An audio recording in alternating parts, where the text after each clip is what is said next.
欢迎来到新兴消息频道，请订阅频道，所以大家不要错过当天最热门的新闻。我们今天的时事通讯包括以下内容：角色热度榜，王鹤棣凭浮屠缘拿第一，赵丽颖再次上榜。优秀的作品在持续更新，而其中热度较高的角色排名也在不断变化。最新一期的猫眼角色热度榜也已经正式更新，让我们来看看你喜欢的角色是否在列。浮屠缘萧铎，王鹤棣饰演的萧铎一角不仅成功蝉联角色热度榜的冠军，更是成为了2023年度第一周猫眼角色热度榜的冠军。这样的殊荣无疑是对王鹤棣演技的肯定。虽然和其他演员相比，王鹤棣的演艺经历并不是很丰富，但是他的有效播剧很多。虽然萧铎的热度如此之高，有很大一部分原因来自于《苍兰诀》的助力，但更是因为王鹤棣在演技方面的精进得到了观众的认可。萧铎与尊上这两个角色有着截然不同的性格与人设，因此即使两部作品播出的时间十分相近，但丝毫不会让观众感到跳戏。萧铎是一个内心世界与面部表情有着很大反差的角色，可以说这个角色十分考验演员的演技。萧铎在众人面前必须永远切换出戒备的状态，但面对爱人时，他的双眼中又转换成了温柔与怜意。细节的变化更能够证明演员的演技，也能够看出王鹤棣对于自己演员身份的尊重。从一开始并没有得到观众喜欢的道明寺，以及后来因为造型太丑而受到群嘲的玉龙，再到今年夏天爆火的《苍兰诀》，其实观众能够肉眼可见地感到王鹤棣的进步。这也是为什么萧铎这个角色的热度能够一直蝉联榜首，引发观众大量讨论的原因。风吹半夏许半夏，赵丽颖应该算得上是85花中转型最为成功的演员。当其他女明星还待在自己的舒适圈中，丝毫不顾及年龄的增长和容貌的衰老，依旧在古偶剧中演着四海八荒第一美女时，赵丽颖已经开始了自己的转型之旅。她明白演员的黄金期是什么时候，于是开始尝试各种不同风格的戏路。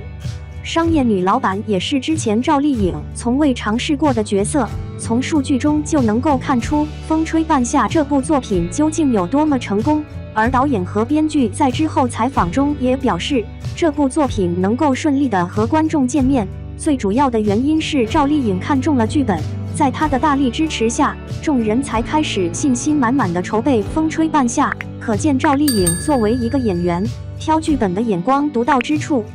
剧中的许半夏与赵丽颖私下的性格有几处十分相似，比如说许半夏一行人在国外买钢时，因为被骗而备受打击，众人都决定放弃选择回国时，只有许半夏坚持自己的想法，并且在买钢的过程中果断与坚决，让他赚了地桶一金。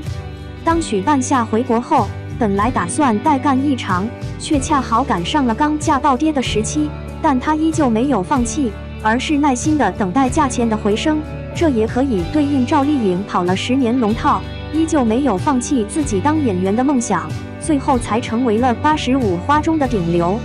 向风而航顾南亭，可以说像顾南亭这样的资深机长，永远穿着一身制服的角色，是最适合王凯的类型。尤其是他不苟言笑，始终以最严格的要求去考察属下，仿佛就是现实中的机长附体。不过，观众对于这个角色的评价却呈现出两极分化的局势。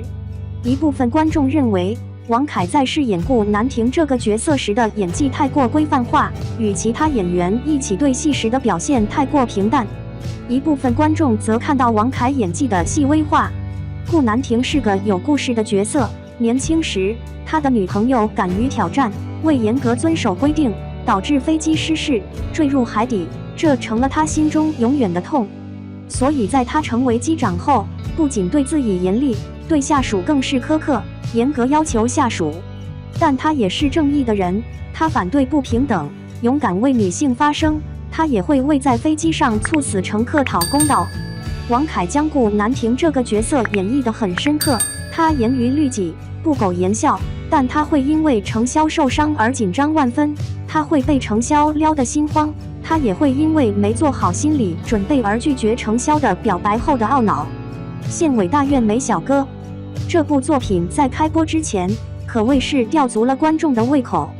由于题材太过敏感，在审查时受到了一定的困难。杀青过去许久才能和观众见面，这部剧在收视率方面不仅做到了真正的高开暴走，甚至成为了2022年度结尾时的一张王炸。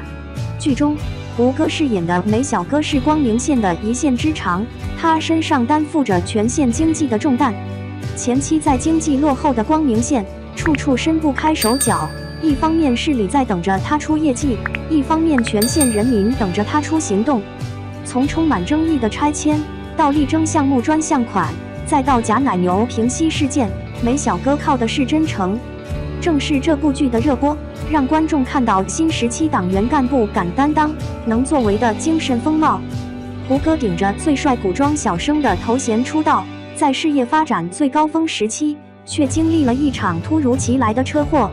这场车祸不仅打破了他事业的规划，也让他开始反思自己作为一个演员，究竟能够实现怎样的价值，于是开始朝着更为有内涵的方向去发展。之前的梅长苏是他给观众提交的答卷，而如今的梅小哥又给观众眼前一亮。岳歌行陆离，2022年是仙侠剧大爆的一年，尤其是在暑假期间，给观众带来了众多的好剧。而在年末上映的岳歌行也没有辜负观众的期待。从口碑的反馈来看，观众对这部作品基本上是满意的。从徐璐饰演的女主遇到黑衣人的那一刻起，就已经注定男女主角之间虐恋的开始，以及命运的纠缠。张彬彬在这部剧里算得上一人分饰三角，他既是有点贫财但正义感十足、性格开朗的陆离，又是以天下为己任、不苟言笑的洛哥，他还是大反派暗黑月光上神。在张彬彬的演绎下，三个角色全然不同，个性分明。其实张彬彬饰演的陆离能够如此成功，完全是因为他选对了搭档。不得不承认，他和徐璐一起同框的画面十分有 CP 感，两个人的虐恋更是引得无数观众的心疼与眼泪。遇到一个好的对手戏演员，也让张彬彬的演技得到了大幅度提升。所以我们也可以知道，一部作品的成功一定是众人的努力。